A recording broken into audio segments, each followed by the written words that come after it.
What do you wish was no longer taboo?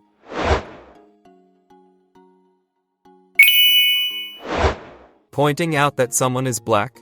I have watched so many people get all weird and twitchy when trying to describe someone without pointing out their race or quietly whisper it. Used to work at a venue. One night we had a hip-hop show. Half the performers were black, other half white. The audience was also divided accordingly. Promoter white asked me if I saw insert performer here. I told him I don't know who that is. He then says, he is in a white t-shirt. I am like, oh yeah, cool.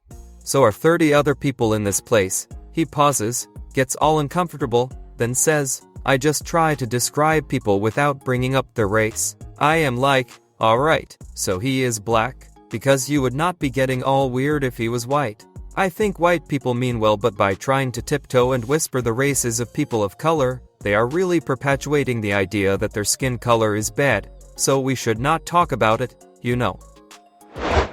Asking how much the pay is for a job prior to going through interviews. Like, why do I have to go through 3-5 rounds before you finally tell me how much you intend to pay me? And it's frowned upon to ask about pay up front. I mean, that's why people work, to make a living. I am not going to work for your company if you are going to pay me like crap, regardless of how much of a great opportunity you believe it is.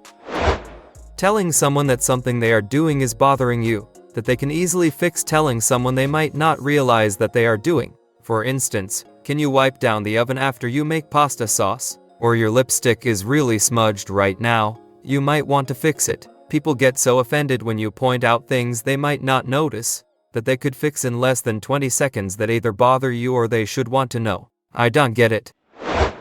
Being by yourself, I know it's hard for a lot of people, but I am used to go to the movies or concerts by myself since I was a teenager. I am still asked if I don't find it weird or dangerous, or if I talk to others. One day I was simply tired of waiting for someone to go with me, and lose the chance of seeing my favorite band or a movie. I was waiting for it. I still have to get the courage to travel by myself, but I am working on it. Can men get some type of formal business shorts to wear to work? It's hot as fuck outside and women can wear skirts or dresses. Wear a kilt and claim you do it because of your heritage. HR might back off.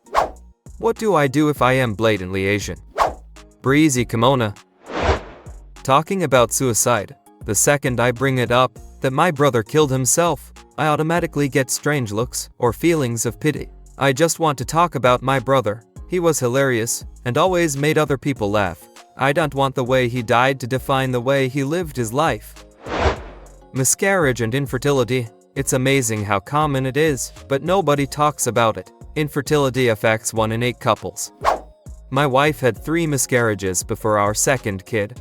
The first one she thought she was broken and didn't understand, and as she started to talk to more people, she realized that there were many people going through these battles. The same year she was pregnant, she transferred into a obgyn clinic where she quickly, anecdotally, noticed it appeared to her it was like 20-25% of the women have had miscarriages. So many women have had miscarriages or complications, but they feel like there's something wrong with them and don't talk about it. She is very open and she has had many talks with people about these issues, and she marches right in with wanting to get people to feel okay about it now.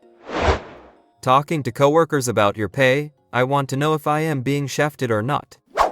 Might depend on where you live, but I don't think a company can legally prevent you from talking about your pay. It is only frowned upon because it can stir up trouble for all parties involved. Company looks bad in the eyes of the employees. The person you found out making higher money could be seen as undeserving of it by peers and start getting resentment, etc. Does not mean those are gonna be valid criticisms, as it depends on the case, but I suppose that is why it usually is seen as taboo. For me personally, if I know a coworker enough to call them my friend and trust them, then I don't usually have an issue talking about my pay.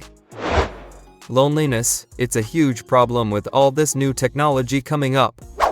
Yeah, too easy to just read Reddit, then watch some YouTube, then browse Facebook, then read the next new topic on Reddit, eat food, go to another online board, then eat food and go to sleep. Mental illness. We have made leaps and strides as a culture in America, but we're still not even close to where we need to be. I just found out about a family history of serious mental illness because my family didn't want to bring it up. I am well into adulthood. This information would have been extremely helpful years ago. Not for nothing, I went through the hardest part of my life thinking there must be something wrong with me because it was taboo to talk about mental illness. It's a real thing and a legitimate health concern for people if they're unprepared. The taboo surrounding it is horrible. A lot of people are too ashamed to seek help. Being a guy that likes kids, or being a guy that wants to have a daughter. Growing up, anytime my friends and I would talk about kids in our future, it was always pretty clear-cut. Most girls wanted daughters and the guys all wanted sons. Some of the girls wanted to have sons and that was considered okay, but me being a guy that wanted to have a daughter automatically made me suspect. Even now, in my mid-30s, people try to make it some weird Woody Allen thing. In fact, if anything, it's worse now. Little girls are sexualized in media and the whole calling your boyfriend, husband, whatever daddy thing. Like seriously, I just like the idea of raising a daughter. I am 30 and would be overjoyed to have a daughter. Contrary to popular belief, the father-daughter bond is absolutely rock solid and men don't spend their entire lives pining to have a son. All this father-son bonding nonsense is straight out of American movies and usually amounts to molding the son into being Father Mark II. You should love and cherish your kids regardless of their gender. Not having a funeral, not embalming a body. You are taboo if you don't have a funeral at a mortuary and you want your body buried as is. The thing is, funerals aren't necessarily, especially at a mortuary. You are viewed as weird if you want your last memories to be at home or a place you loved, instead of a museum for dead people. Not only that, funerals are a lucrative business, costing thousands and thousands of dollars for a poorly lit grandma's look-alike living room.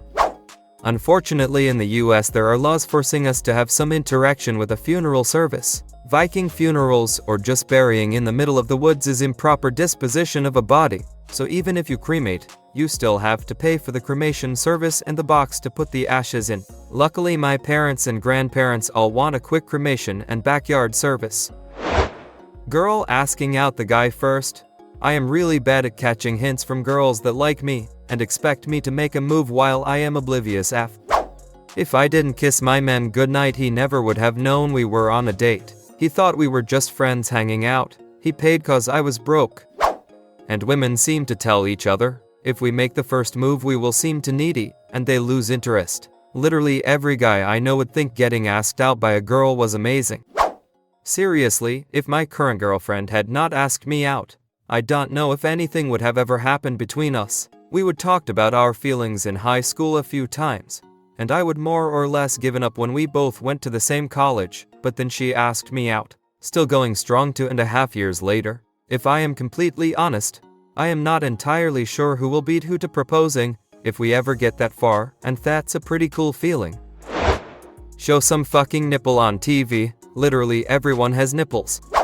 The question is, if there was a photo of a woman altered so that the woman's nipples are replaced by a man's, would it still be a taboo, or not? Not getting married, having kid after 30 years old. I recently turned 30 and so many people around my age just seem to hit 28 or so, then some timer goes ping and they enter a deadly serious relationship with the next person they lay eyes on. Everyone you meet around that age seems to automatically become the one regardless of whether they're actually suitable. There is no shame or stigma in being single at any age. Stop rushing. Mental health issues. The amount of times I have had to lie about it to others' faces is too damn high. Having a small resume. To many armchair nobodies love bitching about resumes, and claiming that's the source of all your woes and your economy's woes, and if you just tried a little harder in high school, you would get all the magical lines and magical words on your piece of paper, and all the opportunities the armchair nobodies had and did nothing with. A prenup. You can't predict the future, protect yourself. Introversion. Western society values extroversion to such an extent that introverted traits are always seen as a negative. I have found that most people don't even know what introversion and extroversion even are. My boss once told me I am very introverted, when in reality I just hated working there and didn't feel comfortable going to her for anything due to her attitude. Screaming, yelling. That does not make me introverted, just uncomfortable. It seems like Hollywood and other mainstream media sources have been romanticizing introverts over recent years. Maybe I am just looking into it too much, but that's what it looks like to me. Talking about STDs, it's funny because over half of us have been exposed to at least one STD. At least a quarter of the sex-having population has something permanent, but we can't talk about it, because apparently, warts that are harmless and do nothing. Oh my god, scary. Long hair on males. To be honest, I wanted to grow out my hair to try different kinds of styles and all of that. But no, you will get ridiculed for that, and it's usually not allowed in schools. Not in colleges and universities though. In my country, just let us wear our hair whatever we want. In Canada, it's basically expected that guys who play hockey will either have long hair or cut, dye it in a crazy design come playoffs time. Big beards. Seriously, what is so unprofessional about having a big, clean, and well-groomed beard? I have had employers go out of their way to contact me, interview me, tell me they would love to hire me for a job, but make my beard a deal breaker. Man, grow facial hair, get over it. Having body hair, being shirtless, not owning any makeup. I am not strange, the double standard is strange. Using escorts and prostitutes. It's a much safer and more controlled way of jumping straight to sex if you want it, rather than having to go through the silly rigmarole of dating, or trying to take someone home from a club. Breastfeeding. It's natural, it's good for babies, it's good for mothers. But currently I think too many women feel embarrassed about what people might think if they do it in public. Thanks for watching. Share your opinion in the comments. Please support the channel by liking and subscribing. It will help a lot.